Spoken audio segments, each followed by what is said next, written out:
Olá pessoal, tudo bem? Como vocês estão? Estamos aqui para mais um programa, um bate-papo sobre Jesus, sobre aquilo que o Senhor tem feito na nossa vida e sempre convidando pessoas especiais, tá bom? Hoje nós recebemos pastor, psicólogo e também escritor Ricardo Tavares, é isso? Isso, positivo. Que bom, obrigado pela sua presença. Eu que agradeço. Maravilha. Antes desse bate-papo, gostaríamos de deixar um recado bem especial aí sobre a Santa Ótica. Você já conhece a Santa Ótica? Não? A Santa Ótica tem 17 anos de experiência no mercado, conta com uma equipe especializada para te ajudar a fazer a escolha certa na hora de adquirir as suas lentes e armações. Na Santa Ótica também você encontra relógios e óculos de sol de diversas marcas com os melhores preços do mercado. Pode confiar.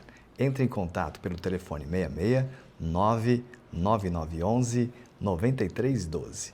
A loja fica na Rua das Nogueiras, 617. Siga também a rede social Santa Ótica Sinop. Então siga a rede social da Santa Ótica Sinop. Para começar esse bate-papo, mais uma vez obrigado o seu sim, né, de estar vindo aqui, falar um pouquinho sobre o seu livro, sobre a sua vivência aí no mundo aí da igreja, como psicólogo, enfim. Mas para começar mesmo, já que está visitando Sinop aqui, por que você veio visitar Sinop? Boa noite a todos que nos ouvem. Boa noite, Fernando. Muito obrigado mais uma vez pelo convite. Por que eu vim visitar Sinop? Por um motivo muito justo, né? A minha filha, Daiane Tavares, que é uma das levitas lá da IPR, né, ela me convidou. Na verdade, eu fui patrocinado. Eu estou aqui através de um patrocínio dela e do meu genro, Henrique, né, que também serve lá na igreja. Né? E por isso, e vou ser bem sincero com você, me apaixonei pela cidade. Né? Estou apaixonado pela cidade e já vou começar um propósito de oração para que Deus me traga para cá. Aí, ó. Essa visita então tá dando, pode dar um fruto bom aí. Com certeza. Existe a possibilidade. Que bom. Para quem está nos assistindo agora, quem é o Ricardo, aonde veio, o que faz, o que vive, o que come. Pronto. Comida é coisa boa, né? O que acontece? Eu sou Ricardo Tavares, eu sou oriundo do Rio de Janeiro. Né? Eu nasci no Rio de Janeiro, sou carioca da Gema e durante 30 anos morei na cidade maravilhosa.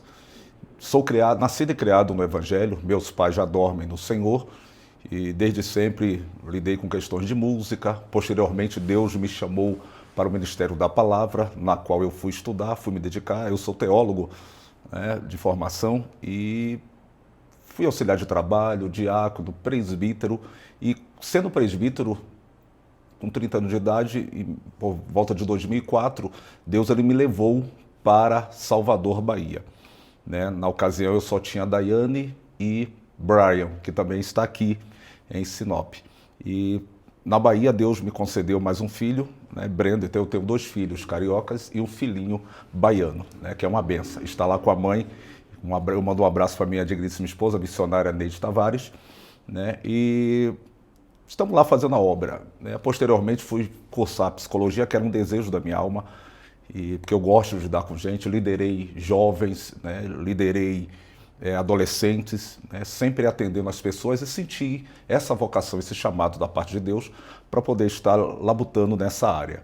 Né? Eu me permito aqui compartilhar, eu sou um camarada um tanto quanto rústico, porque eu fui paraquedista militar, né? Eu fui paraquedista do Exército, uma tropa de elite, né? Então a gente pega uma certa hostilidade, né? E isso é bacana compartilhar, já que eu estou compartilhando um pouco daquilo que eu sou, só não vou falar o que eu como, que é meio complicado. Não é? Mas Deus aproveitou tudo isso, né? Eu gosto muito de dizer que Deus ele utiliza aquilo que você tem.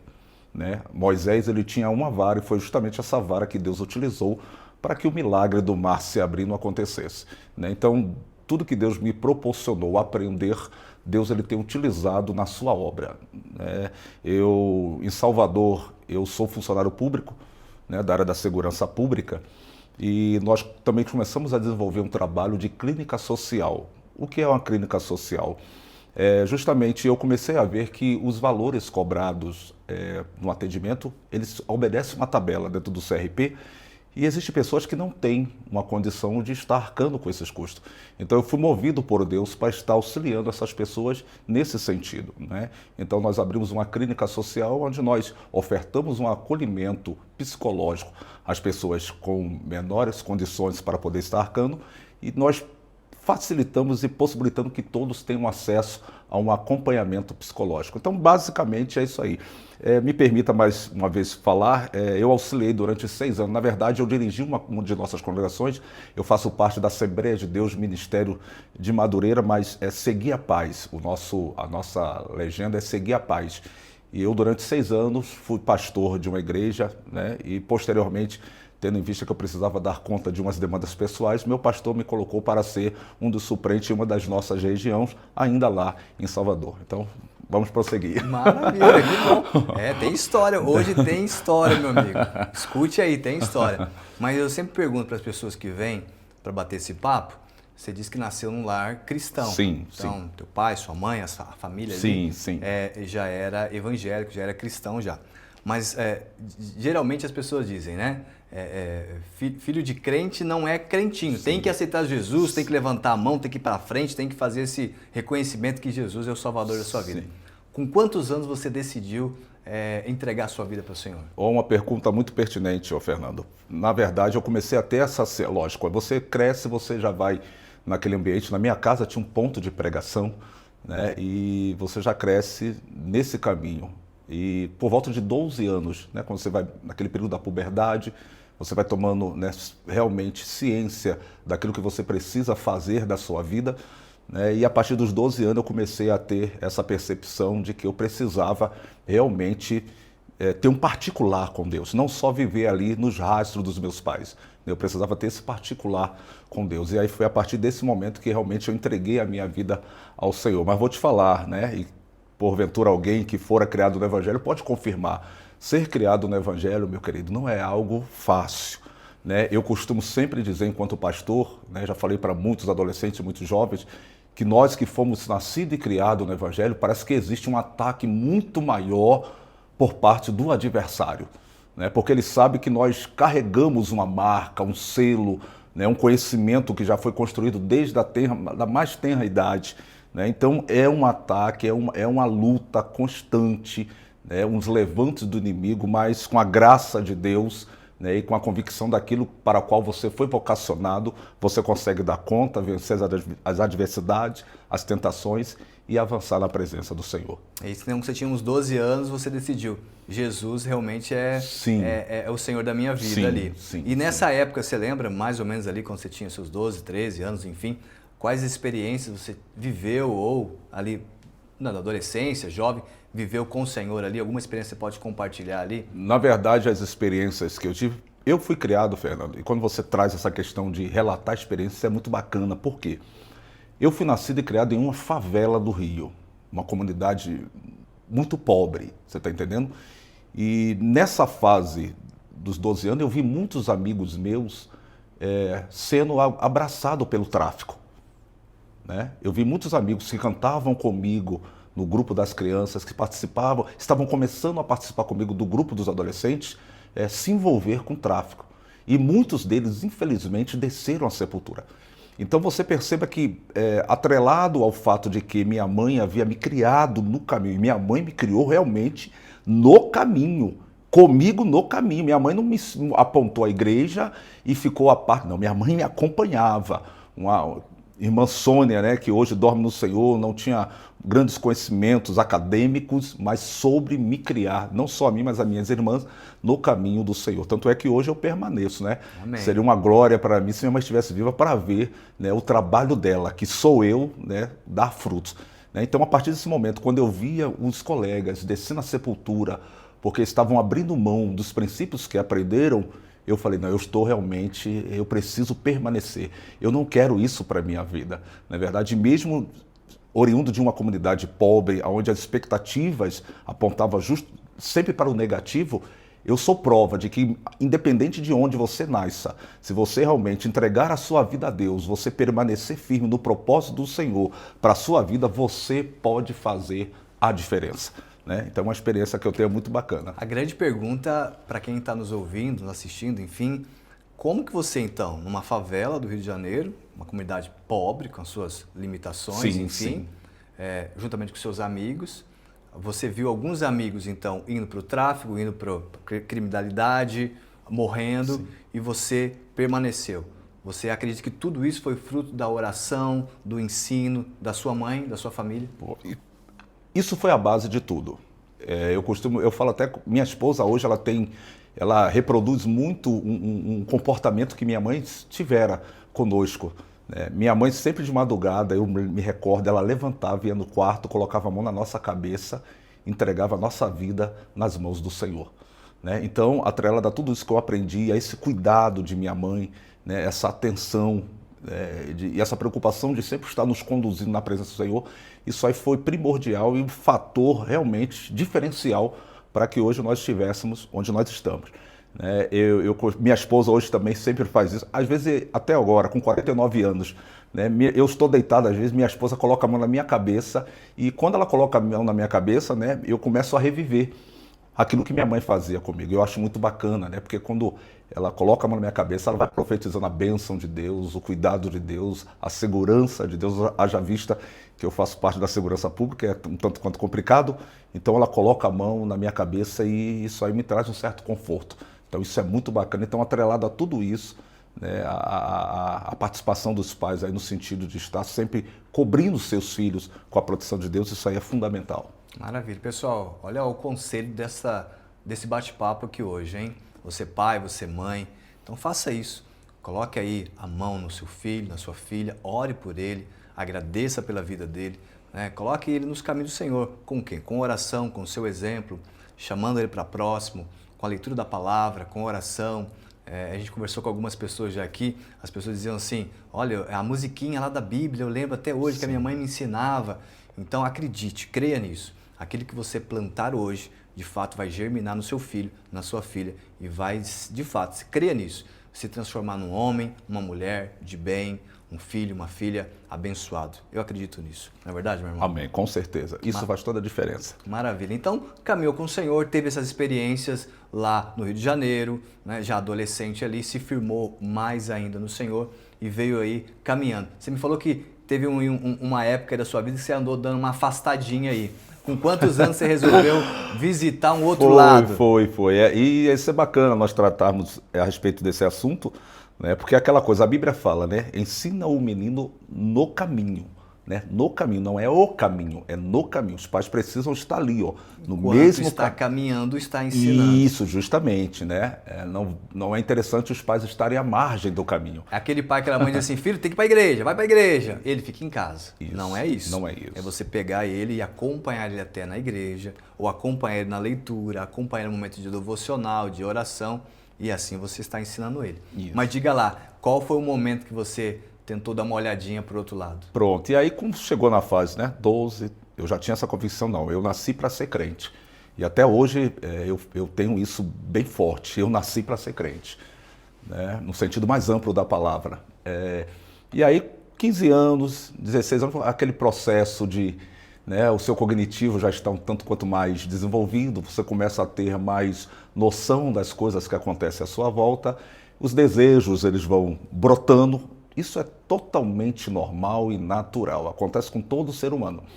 E aí, né, a gente começou uma namoradinha aqui, um negócio aqui, e aí chegou a época de eu me alistar. Né? Depois eu vou dar até um conselho, me permita, Fernando, a respeito disso. Eu me alistei, eu fui voluntário para ser da Brigada de Infantaria Paraquedista. Com 18 anos eu fiz alguns testes e fui aprovado. Né? Fui aprovado com 19 anos, 18 para 19 eu comecei a servir. Nesse período, meu irmão, o inimigo investiu pesado. Né? Eu era um cara grande, forte, aquela coisa toda, né? Chamava atenção. E aí, né, me deixei ser laçado, né? Mas aí eu volto aqui a dizer, mas lá em casa continuava minha mãe em constante oração. Joelhos dobrados, clamando, e ainda nessa idade minha mãe ia lá, colocava a mão na minha cabeça, né? E isso aí eu trago com muito carinho, né? E aí eu botei um pé pro lado de fora da igreja, experimentei, nunca me envolvi, apesar de morar em um lugar onde as drogas em toda esquina tinha, graças a meu bom Deus, pelo ensinamento de minha mãe, pela palavra do Senhor, nunca me contaminei com nada nesse gênero, né? E aí, namoradinha, aquela coisa toda, fiquei lá fora e minha mãe orando, ainda de vez em quando ia na igreja, aquela coisa, né? Mas chegou uma época que eu conheci a minha esposa, né? minha esposa, baiana, ela foi visitar os parentes dela no Rio de Janeiro, e a tia dela era uma diaconisa de uma igreja que eu fui nascido e criado. E nessa aí eu ia e tal, conheci minha esposa, que hoje é a amada da minha vida, né? Casaria com ela 1000 vezes mais, preenche realmente todo o meu ser. Neide, aí conheci Neide, tentamos um primeiro contato, ela falou que não queria, mas já estava marcado por Deus. Depois de um tempo começamos a namorar, ela estudava em Salvador, precisou retornar para Salvador, e eu fiquei lá no quartel, trabalhando aquela coisa toda. Depois de um tempo ela retornou ao Rio, nós noivamos, casamos, e ela ficou de vez no Rio, né? Tivemos a nossa primeira filha, Daiane, depois Brian, né? E ficamos lá, até Deus realmente nos levar para Salvador. O conselho que eu gostaria de dar, Fernando, a respeito disso, é que os jovens que estão entrando em quartel, em faculdade, que eles se fortaleçam na presença do Senhor, porque são ambientes que influenciam de uma forma muito grande, né? Eu fui influenciado, mas graças a Deus que só foi um pezinho lá, um período rápido, e Deus já me puxou de volta, que eu tenho certeza que eu nasci marcado, cara. Amém, eu sou marcado. Tá entendendo? Amém. Eu sou marcado e Deus me puxou e eu estou aqui servindo ao Senhor. Então, um conselho que eu dou para os jovens que porventura tiverem acesso é que você, ao se preparar para ir para esses ambientes, que você realmente se fortaleça. Porque as bandejas, os manjares serão muito atrativos. E se você não estiver firmado, você será uma presa fácil. E eu, graças a Deus, tive a oportunidade de colocar o pé fora e retornar. E aqueles que colocam o pé e não tem como, realmente são laçados, né? É um grande perigo até se colocar o pé fora da igreja, é um grande perigo, né? Então, um conselho que eu deixo aí é que você realmente se firme na presença do Senhor, se prepare, abrace as coisas que Deus tem para a sua vida, mas se prepare, né? Se prepare para você não ser uma presa, né, do inimigo dentro de todo esse contexto. Maravilha. Aí nessa caminhada então que você teve, né, casou, enfim, teve filhos, você me disse que teve aí uma oportunidade de cuidar de uma igreja. Sim. Ficou 6 anos. Sim. Como foi essa experiência de estar à frente do ministério de uma igreja que não é o mesmo papel de um membro comum, gente? Não, não. É bem diferente. Com certeza. Como foi essa experiência para você? Pronto. E aí, desde cedo eu sempre estive envolvido na obra do Senhor, né? Eu tocava, eu tive uma banda, né? Eu sempre gostei de cantar. Você teve uma banda já? Eu tive uma banda. Dentro da igreja? Dentro da igreja. Que ritmo que era essa banda? Na verdade, era uma pegada, tinha um pouco de oficina G3. Era meio rock, isso, um pop coisa. rock. Nós tínhamos algumas composições nossas, né? Muito bacana. Era Resgate. Muito tinha também Resgate. Resgate, tinha essa pegada. Rebanhão, que era muito da minha época. Não sei se você conhece Rebanhão. Sim, Rebanhão. Né? Oficina G3, essas coisas. Então, o que acontece? Aí, meu desejo sempre foi cantar. Né? Minha filha canta, você conhece minha filha, né? Canta muito bem, né? Desde 3 anos canta. Vamos abrir um adendo aqui. Desde bem. 3 anos canta, é a minha benção ali. Eu sou fã. E aí, pronto, mas eu falei, não, eu quero cantar esse negócio, a gente está se movimentando, estávamos pensando até em gravar o nosso primeiro, na época, LP. E aí o que acontece que não era de Deus. E é bom quando você entende o que Deus quer para a sua vida, isso é bacana, porque aí você dá certo. Entender aquilo que você foi realmente chamado para fazer e aquilo que você não foi. É isso, existe a questão do chamado e existe a questão da vocação. Né? Então Deus ele vocaciona cada um para uma questão. Você pode até gostar, simpatizar, mas precisa conhecer aquilo para o qual você foi vocacionado. Mas você ficou algum tempo com essa banda aí? Ficamos um bom tempo, uns 5 anos mais ou menos. Foi. A gente cantava, nós cantávamos. Chegou a fazer agenda? Nós tínhamos as agendas, coisa de congregações, igrejas, nós tínhamos. Vamos cantar nessa, naquela. Tínhamos convites, festivais de música lá no Rio, que tinha muito no Rio. Qual que era o nome da banda? Som e Louvor. Som e Louvor. Som e Louvor. Som e Louvor. E aí, pronto. E aí, eu lembro que em uma certa ocasião, eu na minha igreja, tocando contrabaixo, uma missionária que era muito usada por Deus em revelações, ela me viu tocando, ela foi entregar uma visão a uma irmã que estava sentada, e quando ela retornou, ela passou por mim, ela voltou a mão no meu ombro e falou, Ricardo, você está tocando aí, mas Deus me mostra você ali em cima sentado. Eita, de paletó, nós temos a maneira de falar todo ataviado, né? De paletó, gravata, sentado. Eu falei, amém. E eu guardava, que desde novo eu escutava, mas você acaba, né?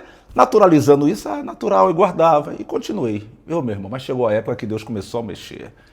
Eu senti vontade, eu casei, aí eu senti vontade, a Sociedade Bíblica do Brasil abriu um curso sobre ciências bíblicas, e eu fui motivado a fazer esse curso. E aí eu fui para a Sociedade Bíblica estudar. Aí estudei ciências bíblicas e comecei a gostar. Aí depois nós tínhamos uma faculdade no Rio chamada FACIT, Faculdade de Ciências Teológicas, e eu me inscrevi para fazer um bacharel lá. E aí fui estudar nessa faculdade, depois fui estudar em outros seminários, teologia pastoral.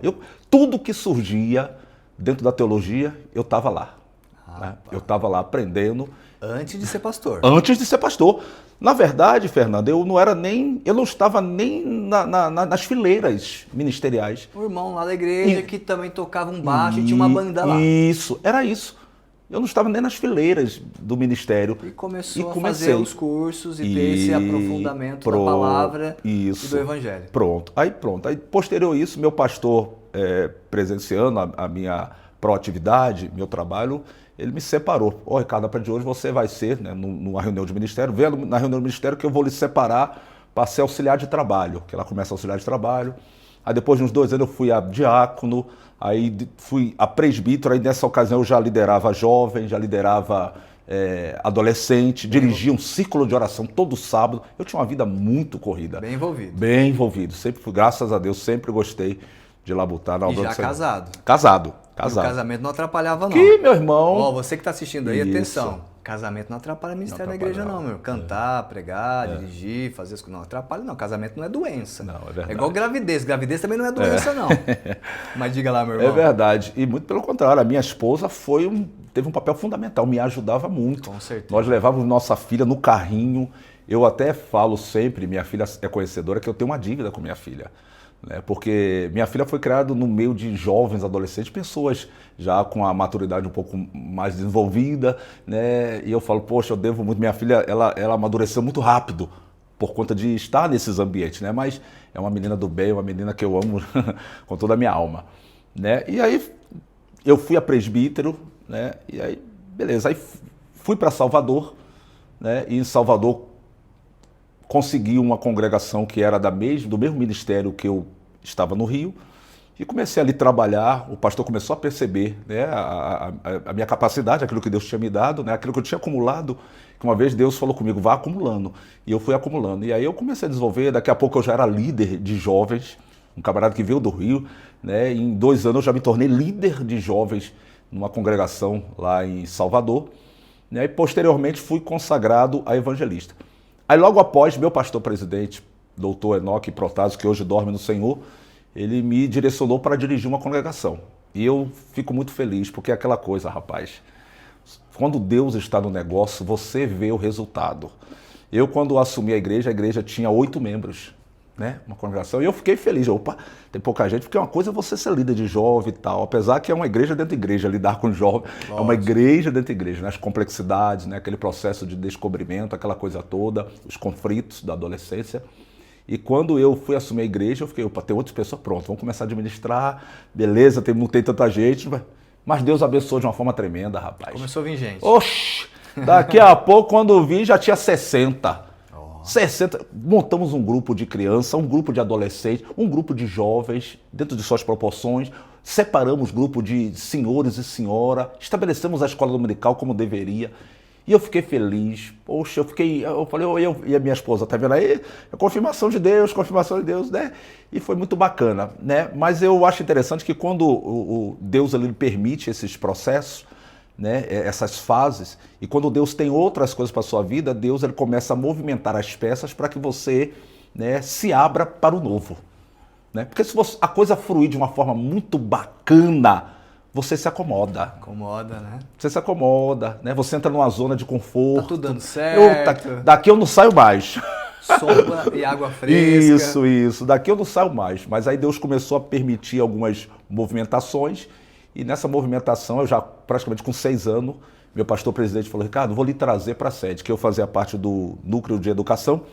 Ele vou lhe trazer para a sede, né, para você participar do centro de formação, que eu já dava aula no seminário, e você vai voltar a fazer parte do centro de formação e vai auxiliar lá na nossa regional Boa Vista, que é próximo da minha casa, o bairro que eu moro lá em Salvador. Sim. Pronto, e aí, graças a Deus, passamos a igreja para outro dirigente, né? E nesse inteirinho ele me consagrou, eu fui consagrado a pastor, né? Fui consagrado a pastor e fiquei nessa divisão aí no seminário e lá auxiliando a congregação de Boa Vista, onde hoje eu me encontro. Eu e minha família estamos lá dando esse suporte ao nosso pastor regional de Boa Vista, pastor Antônio Soares, né? Maravilha. Que na próxima quinta-feira completará mais um aniversário, né? Que maravilha.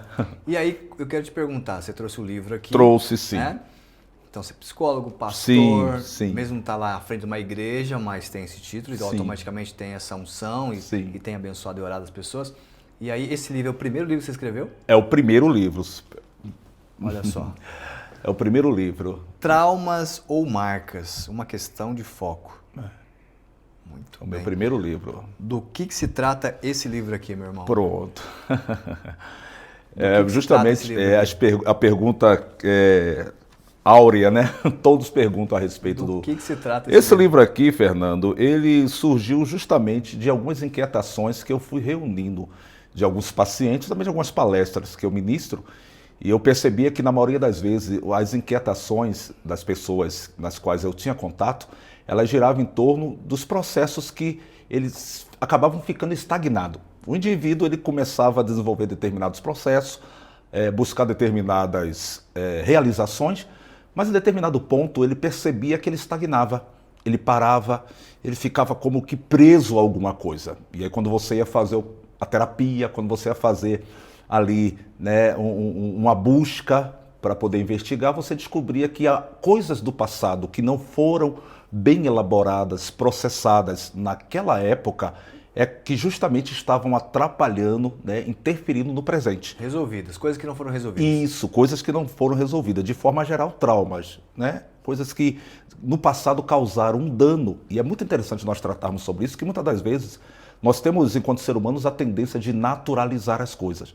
Muitas das vezes nós não buscamos solucionar determinadas situações que nos incomodam porque nós não naturalizamos. Por exemplo, me permita aqui rapidamente. Sim. Quando eu fui apresentar o meu TCC, eu falei sobre gestação. Eu trago até algumas coisas aqui nesse livro a respeito disso, né? O processo de gestação, ele interfere muito na vida da mulher. E muitas das vezes, algo que eu até defendo lá em Salvador, que paralelo ao acompanhamento pré-natal médico, aconteça o acompanhamento pré-natal psicológico, né? Atrelado. Por quê? Porque é algo que interfere muito na vida da mulher.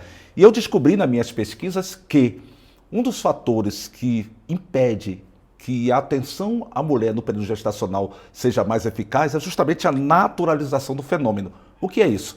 Por exemplo, se uma mulher grávida chegar e falar, eu tô triste, na maioria das vezes as pessoas falam, coisa de grávida. Você está entendendo? Eu tô meio angustiada. Coisa de grávida. Ou seja, nós naturalizamos aquilo que, basicamente, quando você vai pesquisar, não é natural. Natural dentro do processo, sim, mas é algo que precisa ser revisto, apoiado, investigado, porque se não for bem elaborado, a mulher, no pós-parto, ela pode sofrer coisas, né, que vão atrapalhar a sua relação até com o próprio filho. E aí, baseado nesses questionamentos, eu fui impulsionado, falei, não, vou colocar no papel algumas questões, peguei uns 2 ou 3 casos, né, logicamente mudei nome, né, dei uma adaptada, né, mas que realmente são casos verídicos, e também trouxe, como teólogo, eu trouxe também peguei o comportamento de alguns personagens bíblicos para tentar exemplificar de forma didática, né, como o trauma ele se instaura e as formas de você mudar o seu foco. Basicamente o livro ele traz essa explicação do trauma, né, do que ele gera, do que ele pode ocasionar, né, e algo que eu chamo muita atenção é que o trauma ele gera um dano, de forma geral um dano negativo, e o grande problema é que nós não estamos preparados para o trauma. Você não acorda, não, hoje eu vou sofrer um trauma, então deixa eu me preparar. Não, quando você vê a coisa negativa acontece, você é tomado. E aí, esse é o grande problema, por acontecer de forma súbita, né, você não está preparado. E aí, até você conseguir elaborar, existe todo um processo, todo um tempo. E aí eu trago justamente algumas técnicas, né, uma visão um tanto quanto mais ampla desse conceito, e trazendo também que no final, quando você consegue, aí o que é o bacana, as pessoas, pô, traumas ou marcas, uma questão de foco, né, é justamente enquanto você não consegue ressignificar aquele acontecimento negativo, você continua carregando trauma. Mas a partir do momento que você consegue parar, mexer, e um dos grandes problemas que nós encontramos nas resoluções do trauma é que quando algo negativo acontece e passa-se um tempo, ele está lá. Ele está lá. E mexer naquilo dói. E muitas das vezes, pelo fato de doer, a pessoa não quer mexer. Sim. Não vou mexer. Ah, não quero falar sobre isso. Pô, mas não entende que tentar esquecer não é a solução. Quando você mexe, você tem a possibilidade de visualizar de uma outra forma que você não viu na época. Hoje você já está em um outro nível. E eu trago muito aqui na questão dos traumas na infância. Muitos adultos hoje estão aí frustrados, porque passaram por situações no passado e na época não estavam, assim, numa fase de desenvolvimento cognitivo, preparado para lidar com aquilo. E aquilo ficou ali. E hoje, na fase adulta, tem determinados comportamentos. Por que eu me comporto desse modo? Aí quando você vai buscar, a pessoa, poxa. E aí quando você para mexer, para olhar, você consegue visualizar outras possibilidades, né? Me permite contar só uma experiência rápida? Eu estava conversando com um paciente, né? E ele me contou que ele foi assaltado na porta de casa. Perceba como você, a coisa do ressignificar, dá um novo sentido para a coisa. E ele, quando foi sair da porta de casa, ele falou que abria a garagem, saía, sem se preocupar. Mas teve um dia que ele estava saindo tranquilamente, ele foi abordado. E ele foi abordado, roubaram o carro dele, ele entrou em pânico, o cara botou arma na cabeça, aquela coisa toda. Ele falou, eu quero saber mais de carro. Ou seja, aquele acontecimento negativo gerou um trauma. Eu não quero saber mais de carro. E depois, conversando, durante o processo, depois ele chegou numa fase, não, calma aí. Eu percebi uma coisa. Antigamente, quando eu saía de casa, eu não olhava por lá, não queria nem saber, eu abria e saía. Não tinha nenhuma atenção. A partir desse acontecimento aparentemente negativo, ele adotou um comportamento positivo. Ele falou que antes de sair de casa, ele abre um pouco o portão, ele olha, observa, aí depois ele vai, sai, e até hoje, graças a Deus. Então você perceba que é basicamente isso. O acontecimento negativo, ele machuca, fere, mas quando você para analisar, dentro desse processo você consegue visualizar outra possibilidade. Aquilo ali também tem a possibilidade de lhe fortalecer, dando ali um referencial para a partir daquilo você conseguir avançar durante a sua vida. Então, quando eu trago a questão do trauma ao foco, você decide se vai querer continuar carregando trauma ou ressignificar suas marcas. Muito interessante. Eu tenho uma experiência uma vez que era a questão, geralmente, né, o cidadão que está andando de carro sem cinto de segurança, ele, porventura, acontece um acidente, sem o cinto, ele tem um dano, né, machuca, enfim. Depois ele vai pensar duas vezes antes de não colocar o cinto. Positivo. Só que assim, o que eu vejo talvez, e aí eu não sei, você talvez pode me falar um pouco sobre isso, como que essa ação de sempre olhar ou sempre colocar o cinto ou o capacete ou outras questões que você, né, vai também falar um pouco sobre o livro, que eu acho interessante, já que você estudou, pesquisou, escreveu. Sim.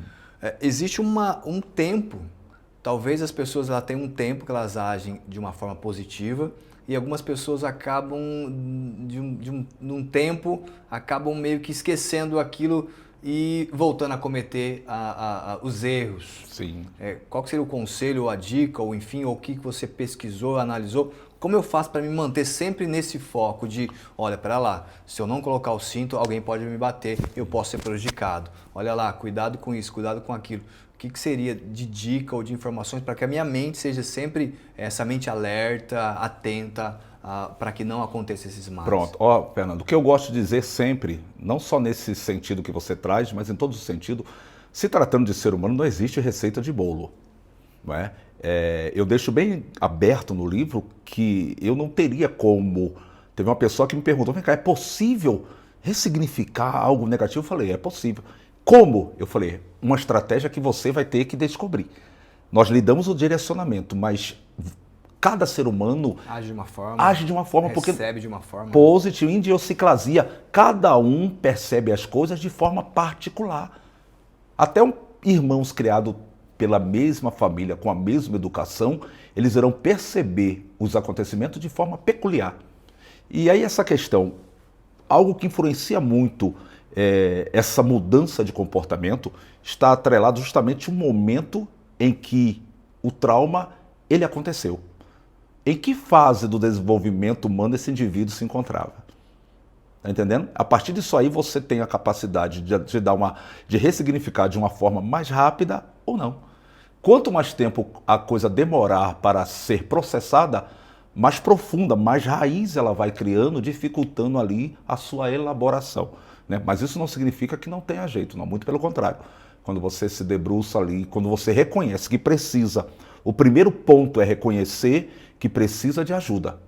É reconhecer que alguma coisa não vai bem, né? Eu estou preparando, já vou dar aqui logo um spoiler, né? Eu estou preparando um segundo livro que vai tratar sobre relacionamentos, né? Vou falar até o título aqui, né? Do lugar aonde estou. Né? Eu espero até que na ocasião... Registrado já esse já título? Está Tá registrado esse título, não? Já está registrado. Pessoal, então não adianta... Já está registrado o título já está tudo certo. tudo não, certo. já está encaminhado já, fique na paz. Né? E aí eu espero até que na próxima oportunidade eu volte. Com certeza. Né, pra gente poder... Morando já em Sinop, inclusive. Amém. Então é justamente isso. Então a pessoa ela precisa colocar na balança os prós e os contras. Poxa, o que isso me causou, né, de negativo e o que isso também me possibilitou, né, conquistar de forma positiva. Porque por trás de todo acontecimento negativo existe a possibilidade de você mudar o foco. O problema é que as pessoas elas mantêm o foco. Agora deixa eu falar uma coisa, né? Não fique se martirizando. Porque às vezes você passou por algo negativo e é bem natural. Isso aí sim é natural. Imagina, eu dou um chute aqui na sua canela. Pô! Você vai, ô Ricardo, muito obrigado. Que bom, eu gostei muito. É isso? Nunca, né? Nunca. Se você tivesse comportamento, alguma coisa está errada com você. Porque... Talvez assim, a pessoa talvez ela segura, mas lá pra frente ela vai explodir. Sim, positivo, Não é? porque não foi algo legal. Não foi. Então, se eu sofro algo que não é legal, espera-se que eu tenha um comportamento também relativo àquele algo que não é legal. Bacana. Mas aí, na questão do trauma, quando o trauma ele vem, né? Ele está ali em você, você é acometido por aquele acontecimento. Naquele momento é natural você ficar para baixo, normal. Agora você não pode permitir que ele crie raiz. Você precisa daqui a pouco começar a mexer naquilo e mudar o seu foco. Se você ficar com foco na negatividade, você não vai sair daí nunca, irmão. Tá entendendo? Você precisa direcionar. Calma aí, aconteceu? Aconteceu. Não tem mais o que mudar no sentido do acontecimento, mas eu posso direcionar o meu foco para um viés positivo. Eu tive duas experiências. Aí. Uma quando eu tinha 10 anos de idade, estava jogando bola na rua, minha mãe me chamou, chorando. Fiquei assustado. E ela me chamou, estava minha irmã na sala, meu pai, minha mãe e eu chegando do futebol. Parece que não, mas já fui boleiro já, tá? eu era o famoso goleiro. Sabe o que é o goleiro? Aquele que ninguém quer pra jogar na linha, sobra só o gol.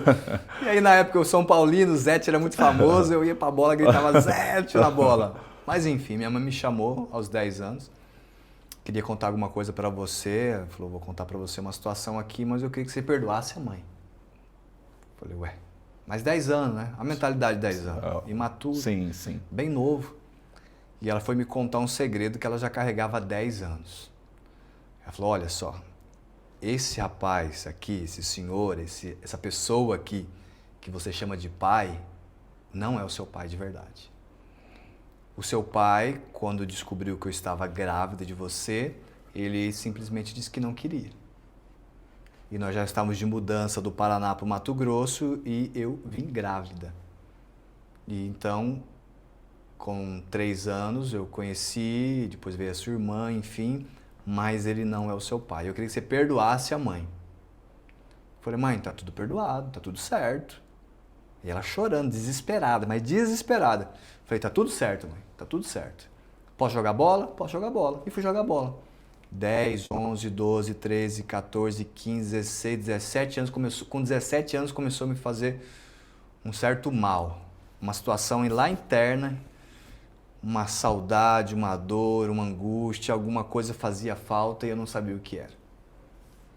E aí eu, em 2019, 2017, 2019, alguma coisa assim, não recordo bem a data.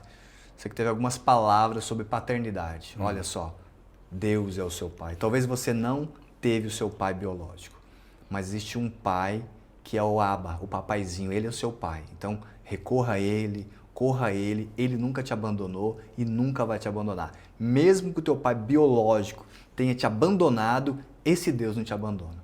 Bem. Foi o que eu recebi em 2013. Ó, eu tinha 10 anos de idade, então 1990. De 1990, eu fui ter aí um liberar de perdão. Eu tinha liberado perdão várias vezes, mesmo não tendo conhecido meu pai biológico. Sim. Mas 2013 foi um dos cultos da programação em Goiânia, inclusive. O pastor Aloysio da Videira estava pregando, o pastor Naor, enfim, falando sobre isso. E eu, mais uma vez, liberei perdão. E mais uma vez eu fiz com que aquilo não viesse sobre mim com um peso de dor ou de mágoa. Mas olha só, no dia que a minha mãe contou, eu disse, está tudo certo. Mas não estava. Sim, isso que eu ia falar. Isso que eu ia falar. Mas não estava. Uma outra experiência que eu tive, e aí já em 2021, 2022 ali, foi o Covid. Quando eu peguei um Covid, 25% do pulmão comprometido, e eu decidi, primeiro, não murmurar pela enfermidade que eu estava passando. Sim. E segundo, bloquear qualquer tipo de informação negativa que não ia me agregar em nada. Sim, perfeito. E aí eu saí dessa situação. Primeiro lá da questão paterna e segundo a questão de algum tipo de enfermidade. Mas não é fácil, meu irmão. Não. Agora eu me permita aqui, Fernando, rapidamente. E quem lhe ensinou isso? A bloquear informações negativas? Você leu em algum lugar? Você seguiu o efeito manada? Quem lhe ensinou isso? Isso foi a experiência que eu tive. Uma estratégia de Deus para sua vida, exatamente, você está entendendo? Uma experiência de Deus. Isso. Então assim, não vou murmurar. Querido, não faça isso. Não murmure. Perfeito. Não jogue nas contas de Deus. E aí eu me bloqueei nisso. E eu me bloqueei nisso até hoje. Sim. Eu tento me bloquear até hoje, dizendo, não vai vir informações. Quando eu estou numa roda e as pessoas começam a falar coisas ruins e negativas, sim. Eu já fico chateado. Sim. Falo, gente, se não tem coisa para agregar, não vamos aqui falar coisas negativas, coisas ruins. Não que a notícia não possa ser dada, né? Sim. Eu tive isso por quê? Porque eu trabalhei 15 anos em televisão praticamente. E o programa que a gente trabalhava, e na época eu até no final da minha carreira lá na televisão, eu ficava responsável pelo jornal, e é aquele jornal lá do almoço, que aparece realmente somente as notícias, não que não tenha notícias boas, tem. Mas a maioria são notícias ruins. Chamariz, né? São aquelas notícias ruins. Bombeiro, polícia, assalto, enfim. Sim. E não são notícias boas. Sim. Né? O que mais você trata no livro aí referente a esses traumas? O que de exemplo que você traz no livro de traumas? Pronto. Inclusive, aqui logo no início do livro, né, as pessoas que tiveram a oportunidade de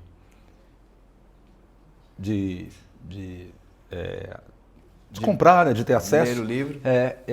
Eu trago logo uma questão vou citar, é Flora, né? É um nome fictício, né? E Flora, ela nos procurou justamente trazendo um caso que ela não conseguia se relacionar bem com as pessoas, ela era muito desconfiada, ela tinha muito medo, né, de ser traída. E porque, não sei, não sei. Poxa, você passa e não sabe, não, pronto. Aí vamos buscar, aí vamos lá, né? Eu sou psicanalista e o fenômeno, aquilo que a pessoa me apresenta, eu tô com a dor aqui, né? Pronto, tá com a dor. O fenômeno é a dor, mas eu não vou ficar preso. Enquanto psicanalista, eu não fico preso na dor. Eu quero saber a origem dessa dor. É mexendo na origem que a gente consegue, né, dar um novo sentido para a coisa. E fomos buscar e descobrimos que até um spoiler do livro, tá? Durante a sua infância, ela tinha alguns irmãos e de repente, ela era caçula. E sendo a caçula, naquela fase do seu desenvolvimento, requeria dos pais um aconchego maior, era menorzinha, novinha, e ela recebia isso, ela sentia isso, a criança sente. Mas quando, de repente, um dia a mãe chega em casa trazendo uma outra menina que acabara de adotar. Ou seja, essa menina era bem novinha, ocupou o lugar que até então era dela.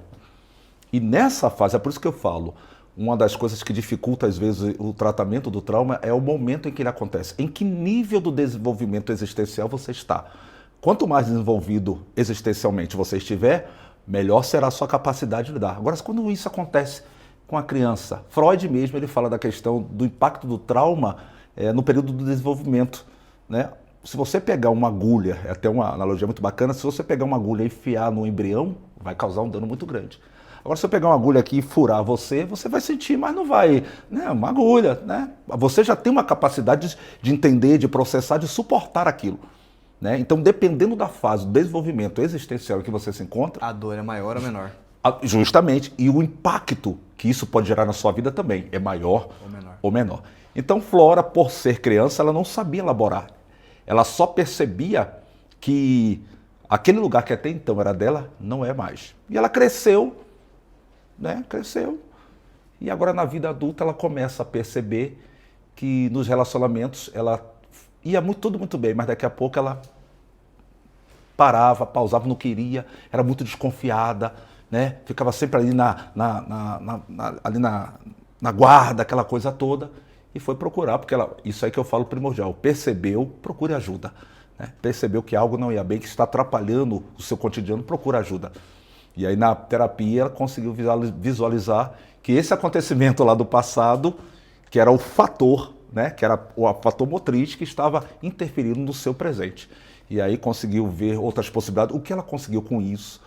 É que agora ela se tornou uma pessoa mais cautelosa, mas ela precisava se abrir para novas experiências. Porque quando o indivíduo ele não consegue elaborar, ele se fecha também para novas experiências, novas possibilidades. E quando ela conseguiu ressignificar, dar um novo significado para isso, não, ela decidiu se abrir e conseguiu levar a vida de forma tranquila e saudável, né, que é o mais importante. E as pessoas que têm essa dificuldade? Porque assim, vou procurar um profissional. As pessoas, não sei se é medo, receio, enfim, de serem chamadas de eu estou ficando louca, estou ficando maluca, alguma coisa ali não está muito bem comigo. Qual que seria o seu conselho, ainda mais você está nessa área, para as pessoas realmente procurar ajuda? É aquela questão, nós como cristãos é assim, eu sempre digo assim, você faz a oração, Sim. Mas você tem um medicamento para tomar, Sim. Então as pessoas às vezes levam tudo para o espiritual sim. E elas não querem tomar um remédio, porque isso vai talvez afetar a fé delas. Né? Ou procurar ajuda. Eu digo assim, porque tem a quantidade de pessoas precisando de ajuda. Sim. De abrir, de contar, de falar, até por localizar esse trauma ou essa marca da infância, da juventude, da vida adulta, talvez. Né? Imagina uma criança, uma pequena criança, uma criança de fato, que foi amolestada por uma pessoa. Sim, eu trago isso aqui também. Qual o trauma que isso traz? Sim. Igual você falou, você citou, é um estrago maior do que numa mulher adulta, por exemplo. Não numa mulher adulta não tem isso. Não tem. Sim. Né? Automaticamente sim, com certeza. Sim. Mas numa criança, numa adolescente, isso é muito grande, é muito grave. Sim. Qual que seria o conselho para aquelas pessoas que, porventura, localizaram aí ou perceberam que alguma coisa talvez não está no eixo, não está correta para procurar essa ajuda? Pronto, vamos lá. Me permita só falar que você trouxe algo interessante, a questão, né, do espiritual e a questão da ciência. Eu sou uma pessoa que defendo muito que todos procurem, né, um suporte psicológico. Infelizmente, nos nossos arraiais, né, ainda até nós existe esse tabu. Né? Tudo se resolve com a oração. E nós sabemos que a oração é um mecanismo, né, eficaz. Né? A oração ela tem possibilidades. Eu até costumo dizer às vezes que nós às vezes fazemos algumas interpretações um tanto quanto equivocadas. Né? O apóstolo Paulo disse que a oração do justo. Percebe, irmão? Me permite entrar na teologia agora? Sim, com certeza. Né? A oração do justo. Então perceba que não é qualquer oração, irmão. Né? A oração ela não pode tudo. Me perdoe se eu vou lhe frustrar nessa hora. A oração ela traz possibilidade. O apóstolo Paulo falou, a oração do justo pode muito. Poder muito não é poder tudo. Tiago capítulo 4, versículo 4, Deus ele diz o seguinte, Tiago escrevendo, pedis e não recebeu. Olha aí. E aí nós entendemos o pedir como clamar, orar, né? Pedis, não recebeis, porque pedis para os próprios, gastar nos vossos próprios deleites. Está entendendo? Então você perceba que a oração, ela traz possibilidade. Mas quem ora, a forma que ora e o propósito, né? Muitas das vezes, não, eu vou orar, vamos fazer uma oração forte. Meu irmão, não é bem por aí. A oração é algo que eu falo para Deus. Tá entendendo? A oração é uma carta minha para Deus, a Bíblia é uma carta de Deus para mim. Então existem algumas questões que nós precisamos ficar bem atentos. E dentro dessa questão, antes de existir o cristão, existe o ser humano. Não existe cristão sem existir ser humano, meu irmão. Você está entendendo? Não existe. Nós estamos aqui. Eu fico pensando, se fosse aceitei a Jesus, sou uma nova criatura, novas possibilidades, nova maneira de viver. Mas ainda estou nessa terra. Sim. No mundo, Jesus falando disso. No mundo tereis aflições. Não é porque eu aceitei Jesus que agora, pronto. Se fosse assim, nós não precisaríamos de Bíblia. É, porque não estamos com aquele corpo glorificado que teremos ainda. Pronto. Tudo que sucede ao ímpio, sucede ao justo. O sol brilha para um e para o outro. Pronto, você está entendendo? Lógico, no nosso caso, nós temos o diferencial que em meio a uma situação desesperadora, nós sabemos a quem recorrer. Não é? Nós sabemos que quando dentro dos nossos barquinhos o mar se mostrar agitado, nós não estaremos sozinhos. Né? Mesmo que nós não percebamos a presença de Jesus no barco, nós confiamos, porque estamos debaixo da palavra. Mesmo ele dormindo, isso, de repente ele acorda. Isso. Eu entendo se dormindo às vezes com o tempo, né? A demora, às vezes. Sim. Eu acho que está demorando, mas demorando para quem? Para você ou para Deus? Justamente. Para o Senhor Jesus, né? Então, eu sou um camarada que defendo muito essa questão lá, quando eu prego, quando eu vou palestrar, essa questão. Então, percebeu, irmão, tem questão, vamos orar, vamos entregar na mão de Deus. Mas Deus deixou a ciência, não foi? Deus deixou a ciência, né? Deus nos deu essa possibilidade de ter o conhecimento, e tudo vem de Deus, né? Para poder auxiliar. Quantos irmãos já me procuraram, né? E às vezes a pessoa até está com uma questão que pensa que é até depressão, me permita aqui mais uma vez, Sim. Vou aproveitar o seu espaço, né? Homens mesmo, eu palestro para homens, né? Muitas vezes eu digo, teve um que me procurou, ô pastor, eu quero conversar com o senhor, vem cá, aí fomos bater um papo. Não foi nem uma terapia, foi mais um momento terapêutico, né? Que existe terapia, não confunda a terapia com momentos terapêuticos. São coisas diferentes. Mas foi um momento terapêutico, ele falou, eu estou meio assim, não estou indo trabalhar 3 dias, estou me sentindo para baixo, acho que estou depressivo. Eu falei, vem cá, está quantos anos? 42, pronto. Já foi fazer um teste de testosterona para saber o nível da sua testosterona? Você sabe que a partir dos 35 a testosterona do homem começa a baixar. Isso interfere em toda, não só em questão sexual, mas em o homem, a testosterona para o homem é vida. Já procurou saber o teu nível de testosterona? Porque se você tiver com a testosterona, o nível de testosterona baixo, vai implicar no seu humor, na sua saúde física, na sexual, vai implicar em tudo. E não, vá fazer o teste para ver. E realmente estava baixa. Estava em 100 e pouco, 150, estava quase morrendo. Não é? E aí precisou de uma reposição para o cara se sentir vivo. Então são vários fatores. Se o camarada, não, vamos só orar. Sim, vamos orar. Mas se Deus deixou a ciência, irmãos, aproveite. Aproveite. Né? Vá buscar um auxílio. Tem pessoas que só querem conversar. Eu já recebi só para escutar a pessoa falar. A pessoa queria falar. E no final fala 1 hora. Aliviou. E aí, como está sentindo? Estou sentindo bem. E eu não falei uma palavra, não fiz uma intervenção. Só fiquei ouvindo. Né? É lógico que eu ouvi. E outra coisa, Fernando, lembrei agora. É diferente você procurar um especialista e conversar com um irmão de igreja.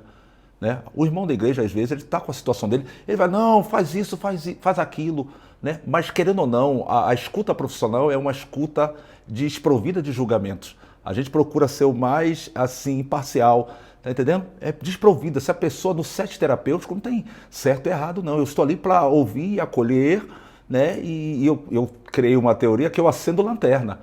Eu acendo a lanterna. A pessoa está na escuridão, eu acendo a lanterna, ela olha, ela decide se vai querer seguir aquilo ou não.